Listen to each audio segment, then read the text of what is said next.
Bible చదివి చస్తే మనకి బాగా అర్థమయ్యేది మన దేశం.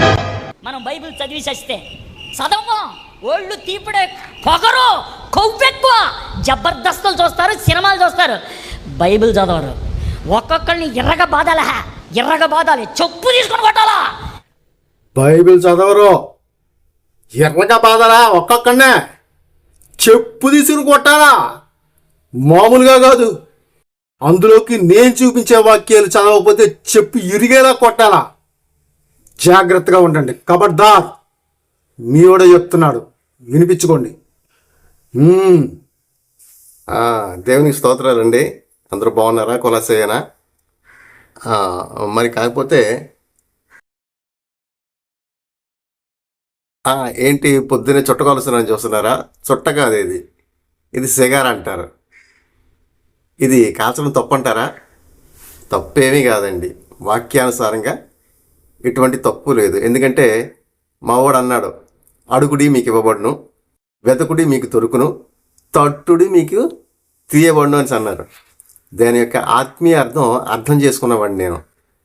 కాబట్టి మావాడు అంటున్నాడు, అడుగుడి మీకు ఎన్ని ముండలైనా ఇవ్వబడును, వెతకుడి దీనికి కావలసిన వాక్యాధారం మీకు దొరుకును, తట్టుడి మీకు ఇటువంటి వారు తలుపు తీస్తారు అని మావాడు చెప్తున్నాడు. దానికి ఆత్మీయ అర్థం ఇప్పుడే నాకు అర్థమైంది. కాబట్టి అదే తప్పు లేనప్పుడు కేవలం ఒక సిగార్ తాగడం తప్ప ఏమంటారా? సరే, ఇప్పుడు మనం వాక్య భాగానికి వద్దాం. కాకపోతే పోయినసారి మనం చూసిన దానికంటే ఈసారి కొంచెం వ్యత్యాసంగా ఉంటుంది. ఆత్మీయ అర్థాలు, ఆత్మీయ భావాలు చాలా వ్యత్యాసంగా ఉంటాయి. మీరు మరి దేవుని వాక్యాన్ని తీసి పరిశీలించి చక్కగా తీసి చదవండి, దేవుని వాక్యాన్ని నేర్చుకోండి. దేవునికే మహిమ కలుగును గాక. మరి వాక్యానికి వచ్చేద్దామా? సంతోషం. మరి మన రూబేన్ ఉన్నాడు కదండి, అదే ఇశ్రాయేలు 12 గోత్రాల్లో ఒక గోత్ర నాయకుడు, గోత్ర పితామహుడు. ఆయన వెళ్ళి తన పిన్నితో పడుకుంటే తప్పు లేదండి. మరి అలాంటి వాడినంతా యెహోవా దేవుడు ఏమీ పీకలేకపోయాడు. ఈ ఎంట్రుక ముక్క కూడా అది అండర్ గ్రౌండ్లో అది అలాగే వెళ్తూనే ఉంటుంది అనమాట. పైకి వ్యభిచారం చేయకూడదు అంటాడే కానీ ఈయన దగ్గరుండి గుమ్మం దగ్గర కాపలా ఉండి మిమ్మల్ని లోపలికి పంపిస్తూ ఉంటాడు. అదంతా బైబిల్లో సర్వసాధారణం అండి. అలాగే లోతు తన పెద్ద కుమార్తెతోటి చిన్న కుమార్తెతోటి కూడా వ్యభిచారం చేయడం, వ్యభిచారం కూడా కాదు, అది చాలా కిరాతకమైనటువంటి పని. ఒక తండ్రికి కూతురికి ఉండకూడనటువంటి ఒక కిరాతకమైన పని అనమాట. అదంతా కూడా జరుగుతుంది సర్వసాధారణంగా బైబిల్లో. అదంతా మీరు పెద్దగా పట్టించుకోకూడదు. ఎందుకంటే పెద్దోడే తప్పు చేసినప్పుడు ఎవరు చెప్పడానికి సరిపోరు. కాబట్టి ఈ సిగరెట్ తాగడం అంతా కూడా మీరు పెద్దగా తప్పుగా చూడకూడదు. అన్నిటికీ ఒక ఆత్మీయ అర్థం ఉంటుంది. దాన్ని ఆత్మీయ అర్థంతో చూడాలి. ఇంకా కొంతమంది అంటారు అది తెలియని రోజులండి, మానవుడు అభివృద్ధి చెందని రోజులు, వాళ్ళకి ఎవరితో పెళ్లి చేసుకోవాలి, ఎవరితో కాపురం చేయాలని తెలియని రోజులు అంటారు. మనిషి అంటే తెలియదు. మరి దేవుడు సర్వజ్ఞాని కదండి, దేవుడికి అన్నీ తెలిసినవాడు కదా. నీవు తల్లి గర్భంలో పుట్టక మునిపే వాడు నిన్ను ఎరిగినవాడు, భూమి పునాది వేయబడక ముందే నిన్ను ఎరిగినవాడు. మరి ఆడికి తెలియాలి కదా ఎవరితో ఉండాలి, ఎవరితో ఉండకూడదు, ఎవరితో తొంగోవాలి, ఎవరితో తొంగకూడదు, ఎవరిని పెళ్లి చేసుకోవాలి, ఎవరిని పెళ్లి చేసుకోకూడదు, తల్లి ఎవరో పినతల్లి ఎవరో, కూతురు ఎవరు, కొడుకు ఎవరు అని చెప్పేసి వాడికి తెలియాలి కదా. మరి దేవుడైతే సర్వజ్ఞాని కదండి, ఆయనకి అన్నీ తెలుసుండాలి కదా, మనిషి కంటే తెలియలేదు. మరి అటువంటిప్పుడు ఆ సర్వజ్ఞాని అనొచ్చా ఇలాగా? నీకు ఎంతమంది పిల్లలు కావాలితే అంతమంది పిల్లల్ని అడుగు, నీకు ఎంతమంది ముండలు కావాలితే అన్ని ముండల్ని అడుగు, నేను ఇస్తాను. ఇది సరిపోదంటే మీరు లోపలికి వెళ్ళి తొంగున్నారంటే నేను గుమ్మ దగ్గర కాపలా కూడా ఉంటాను అని చెప్పడం ఎంత బుద్ధి తక్కువతానో అనేది ఎటువంటి సహజ మానవుడికైనా కూడా, ఒక తాగుబోతుకు కూడా అర్థమవుతుంది. సరేనా? కాబట్టి సుట్ట తాగడం ఎటువంటి తప్పు లేదండి. కాబట్టి వాటిలన్నిటికీ ఆత్మీయ అర్థాలు వేరేనండి, మీరు అంత తప్పుగా చూడకూడదు. దేవుని వాక్యంలో ఎన్నో మర్మాలు ఉంటాయి, ఎన్నో సూక్ష్మాలు ఉంటాయి. మరి ఆ దృష్టితోటే మీరు చూడాలి. అర్థమైందా? వ్యభిచారం అంటే మా మతంలో వేరేనండి. అది వ్యభిచారం అంటే బయటోడికండి, అది మాకైస్తే మా వరకు వస్తే అది సంసారం లాగా అనమాట. ఏదంటారు కదా, నేను చేస్తే సంసారం, బయటోడు చేస్తే వ్యభిచారం అనమాట. అది అది ఆత్మీయ అర్థాలు మీరు అర్థం చేసుకోవాలి. ఇకపోతే మనం రెగ్యులర్ వాక్య భాగానికి వద్దాం. రండి, తీసుకుని రండి. పరమగీతము 4వ అధ్యాయము. అమ్మా సరోజ, చదువు. ఏదమ్మా ఒకసారి ముందు ఆ 2 వాక్యాలు చదివేయండి. ఏది మన ఆదికాండం 35వ అధ్యాయము 22వ వాక్యము. రూబేన్ గారు వెళ్ళి మ్యాటర్ చూసి ఇచ్చారు కదా, దానికి మరి యెహోవా దేవుడు గుమ్మం దగ్గర కాపలా ఉన్నాడు కదా, ఆ వాక్యం చదవమ్మా. ఇశ్రాయేలు ఆ దేశంలో నివసించుచున్నప్పుడు రూబేను వెళ్ళి తన తండ్రి ఉపపత్ని అయిన బిల్హాతో శయనించెను. ఆ సంగతి ఇశ్రాయేలునకు వినబడెను. చూసారా, ఇదన్నమాట మన యెహోవా బాబు యొక్క మహిమ, ఆయన యొక్క గొప్పతనం, ఆయన యొక్క సామర్థ్యం, ఆయన యొక్క శక్తి, ఆయన యొక్క పరాక్రమశాలి అనమాట. ఇలాంటి పనులన్నీ గుమ్మం దగ్గర నుండి చేస్తాడు. అలాగే మరి ఈయన ఈ గోసుబాబు గారు యోధా వంశంలో నుంచి పుట్టుకొచ్చారు కదా, ఆ యోధా అనే గోత్రికుడు, ఆ గోత్రానికి తండ్రి ఏం చేశాడనేసి ఇప్పుడు ఇంకో వాక్యంలో చదువుకున్నారండి. ఆదికాండం 38వ అధ్యాయము 15-16 వాక్యాల్లో తన కోడలైనటువంటి తామారుతో వెళ్ళి శయనిస్తాడండి. మరి అప్పుడంతా ఈ బైబిల్ దేవుడు ఏం చేస్తున్నాడో, ఏం పీకుతున్నాడో లేదండి. Is very busy. ఆయన చాలా బిజీగా ఉన్నాడు. వాళ్ళు లోపల దూరుంటే ఈయనేమో గుమ్మం దగ్గర కాపలా ఉంటున్నాడండి. మరి అదే కదా దానికి అర్థం.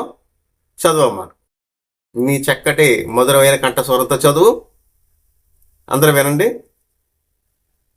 యూదా ఆమెను చూచి ఆమె తన ముఖము కప్పుకొనినందున వేశ్య అనుకొని ఆ మార్గమున ఆమె దగ్గరకు పోయి ఆమె తన కోడలని తెలియక నీతో పోయేదను రమ్మని చెప్పెను. అందుకామె నీవు నాతో వచ్చిన ఎడల నాకేమి ఇచ్చేదవని అడిగెను. అందుకతడు నేను మందలో నుండి మేకపిల్లను పంపెదనని చెప్పినప్పుడు ఆమె అది పంపు వరకు ఏమైనా కుదువ పెట్టిన ఎడల సరే అని చెప్పెను. అతడు నేను నీ యొద్ద ఏమి కుదువ పెట్టవలెనని అడిగినప్పుడు ఆమె నీ ముద్రయు దాని దారమును నీ చేతి కర్రయునని చెప్పెను. అతడు వాటిని ఆమెకిచ్చి ఆమెతో పోయెను. ఆమె అతని వలన గర్భవతి ఆయెను. అదనమాట పరిస్థితి. మీకు అర్థమైంది కదా. మీరు ఏ తప్పులైనా చేయొచ్చు, మీకు బైబిల్ దేవుడు గుమ్మం దగ్గర ఉండి కాపలా కాస్తాడు. బైబిల్ వాక్యం అండి, వాక్యం యొక్క ఆత్మీయ అర్థాలు తెలుస్తుంది కదా ఇప్పుడు. మరే చేయడానికి ఈ చుట్ట తాగడంలో, ఈ సిగార్ తాగడంలో తప్పే ఉంది చెప్పండి. ఇప్పుడు చూస్తున్నారు కదా, తామారు తన కోడలని తెలియకుండానే తన దగ్గరికి వెళ్ళిపోయాడంట. వేసి అనుకునే, అది కూడా వీళ్ళకి ఆల్రెడీ ఒక భార్య, ఒక కుటుంబం అనేది ఉంటూ ఉండగానే వీళ్ళు వేశ్యలతో సాంగత్యం వేరే. మరి చూడండి, ఇదంతా సర్వసాధారణంగా తీసుకోబడింది. వీళ్ళందరినీ కూడా పితామహులుగా చూశారు బైబిల్ దేవుడు. మరి తప్పు కదా చెప్పండి మీరు. ఇదంతా బైబిల్ చాలా సర్వసాధారణం అండి. అప్పుడు ఆఖరిని చూడండి 18లో, అతడు వాటిని ఆమెకిచ్చి ఆమెతో పోయాను, ఆమె అతని వలన గర్భవతి ఆయను. మరి ఇంతవరకు మన బైబిల్ దేవుడు ఏం చేస్తున్నాడండి, మన ఇశ్రాయేలును కాపాడువాడు, కునుకడు నిద్రపోవుడు అని అంటూ ఈయన వచ్చి గుమ్మం దగ్గర కాపలా ఉన్నాడండి, కొనకుండా నిద్రపోకుండా. అదండి మన బైబిల్ దేవుని గొప్పదనం. మరి చూశారు కదా. ఇప్పుడు రండి వాక్య పట్టణానికి.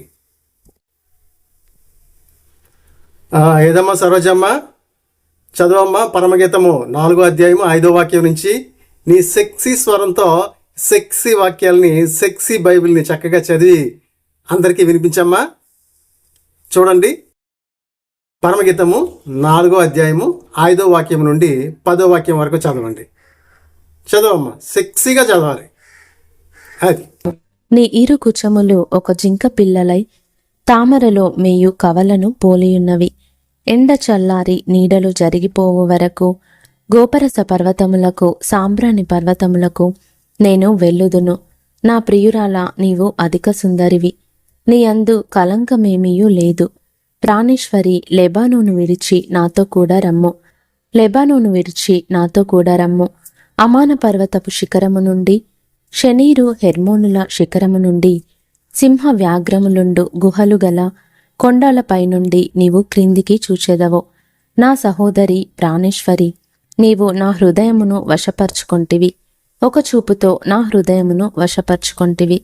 నీ హారములలో ఒక దాని చేత నన్ను వశపరుచుకొంటివి. సహోదరి ప్రాణేశ్వరి, నీ ప్రేమ ఎంత మధురము! ద్రాక్షరసము కన్నా నీ ప్రేమ ఎంత సంతోషకరము! నీవు పూసుకొను పరిమళ తైలముల వాసన సకల గంధవర్గముల కన్నా సంతోషకరము. ఏమంటున్నాడు? నీ ఇరుకు చెములు మాటకి ముందు సొళ్ళు మీదకి వెళ్తాయి. వీడికి దిష్టి, యెహోవాకి సొళ్ళు మీదకి వెళ్తాయి దిష్టి. మామూలుడేంటి వీడు? ఇంకా ఇలాంటి ఎన్ని వాక్యాలు ఉన్నాయో చూడండి, మీకు చూపిస్తాను. ఇలాంటి వాక్యాలని తీసి చదవలేదో చెప్పు ఇరుగుద్ది. నీ ఇరుకు చెములు ఒక జింక పిల్లలు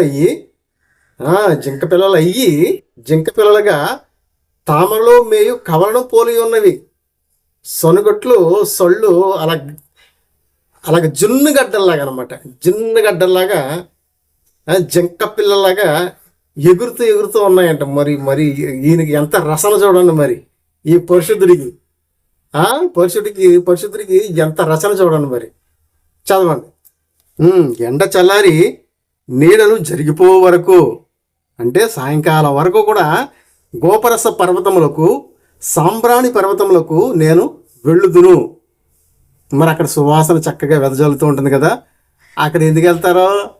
గుడారాల పండగలు చేసుకోవడానికి, ఎంగిచ్చుకోవడానికి. అక్కడ నా ప్రియురాల, నీవు అధిక సుందరివి. నా సామిరంగ ఏ అంగానికంటే ఆ అంగం అలాగా జిన్నగడ్డల్లాగా నాకెందుకు వచ్చింది? వాడిది వాడి బాధ ఇలా రాసి పెట్టుకున్నాడు పుస్తకాల్లో. ఈ బైబిల్ 6 పుస్తకాల్లో 6 బైబిల్లో ఇలా రాసి పెట్టుకున్నాడు. నీవు అధిక సుందరివి, నీ యందు కళంకమేమీ లేదు. చూసేసారా? మరి బట్టలన్నీ ఇప్పి చూడకపోతే వీడికి ఎలా తెలుస్తుంది? బట్టలన్నీ ఇప్పి చూశాడు కాబట్టి ఇప్పుడు కళంకం ఏమీ లేదు అంటున్నాడు. ప్రాణేశ్వరి, లెబానోను విడిచి నాతో కూడా రమ్ము. రా రా రా, మనం మ్యాటర్ చేసుకుందాం. లెబానోను విడిచి నాతో కూడా రమ్ము. అమాన పర్వతపు శిఖరము నుండి, సేనీరు హెర్మోనుల శిఖరము నుండి, సింహ వ్యాఘ్రము నుండి గుహలు గల కొండలపై నుండి నీవి క్రిందికి చూచెదవు. అంత ఎత్తైన స్థానంలో తీసుకుని వెళ్ళి నిన్ను చేస్తూ ఉంటే అలా తలకాయ వేలాడేసి చూసినప్పుడు ఇవన్నీ కనిపిస్తాయంట. నా సహోదరి, చూసారా? అప్పుడే ప్రాణేశ్వరి అంటాడు, నా ప్రియురాల అంటాడు, అప్పుడే నా సహోదరి అంటాడు. మరి క్రైస్తవంలో ఎంత దొంగతనం జరగడానికి ఈ వాక్యాలు చదవా? సరిపోవా? చదవండి రా వాక్యాలు, బైబిల్ తీసి చదవండి. మీకు దొమ్మ జాటివా? సహోదరి అంట, ప్రాణేశ్వరి అంట. ఏమైనా సంబంధం ఉందా? సహోదరి ఎవరు, ప్రాణేశ్వరి ఎవరు? వీడికే భావి వరుసలు తెలియట్లేదు. నీవు నా హృదయమును వశపరుచుకొంటివి. ఒక చూపుతో నా హృదయమును వశపరుచుకొంటివి. ఒకే ఒక చూపు చాలు. నీ హారములలో ఒకదాని చేత నన్ను వశపరుచుకొంటివి. మరి పరలోకమందుని పరిశుద్ధికి కళ్ళంతా ఎక్కడున్నాయి చూడండి. సహోదరి, ప్రాణేశ్వరి, సిస్టర్ అంటేనే లవర్ అంటున్నాడు. చూసారా? ఇక్కడే ఉంది క్రైస్తవ యొక్క మర్మం అంతా. ఆత్మీయ అర్థాలు అన్నీ ఇక్కడే ఉన్నాయి. సిస్టర్ గారు అంటేనే అంటున్నాడు. నీ ప్రేమ ఎంత మధురము ఉంటుంది బాబా. బయటికి చూడడానికి ఏమో సిస్టర్ గారు అంటాం, గుడిసెలో దూరగానే ప్రాణేశ్వరి అంటాం.